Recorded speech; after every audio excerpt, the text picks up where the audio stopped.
Shalom Sobat Skriptura, selamat datang di seri Renungan Skriptura hari ini. Hari ini kita akan melihat bacaan Lukas pasal 9 ayat 18 sampai 22 dengan cara yang sederhana dan fokus pada 3 kata kunci dari teks dalam bahasa Yunani serta merenungkan refleksi apa yang dapat kita ambil dari teks ini. Pada bacaan Lukas 9 ayat 18 sampai 22 berbicara tentang Tuhan Yesus yang menanyakan siapa dirinya di mata orang banyak dan mengungkapkan tentang penderitaannya yang akan datang. Kata kunci yang pertama ialah theis, yang artinya siapa. Kata ini muncul saat Tuhan Yesus bertanya, siapa orang banyak berkata bahwa aku ini? Kata ini mengajak kita untuk fokus pada identitas Tuhan Yesus. Pertanyaan ini sederhana, tapi mendalam, menuntut umat untuk melihat bukan hanya apa yang orang pikirkan tentang Tuhan Yesus, tapi siapa Dia sebenarnya. Kemudian kata kunci yang kedua ialah Kristos, yang artinya Mesias atau yang diurapi.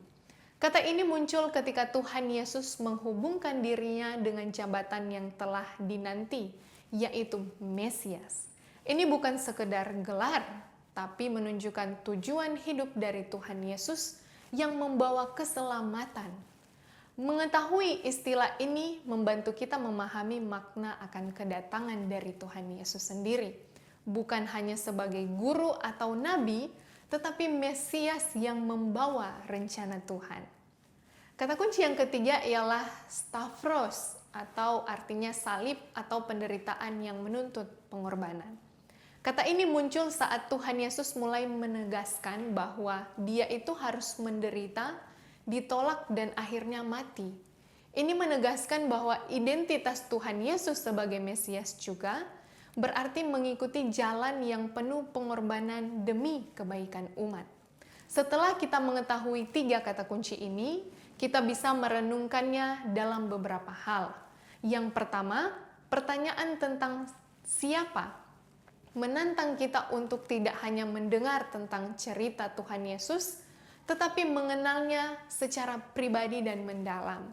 Kedua, kata Mesias mengingatkan kita bahwa Tuhan Yesus datang dengan tujuan yang jelas, membawa keselamatan bagi umat manusia.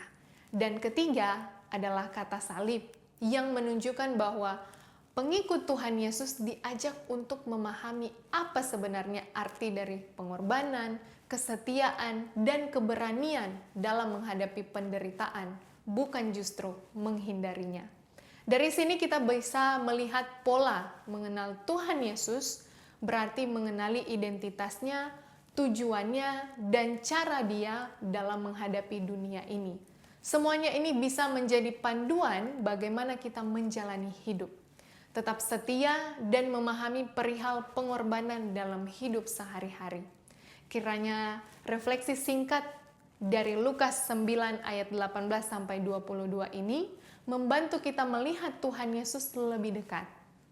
Tidak hanya sebagai sosok sejarah, tetapi sebagai Mesias yang nyata dan penuh makna dalam kehidupan kita. Terima kasih sudah belajar bersama dan menyimak seri Renungan Skriptura hari ini. Tuhan Yesus memberkati.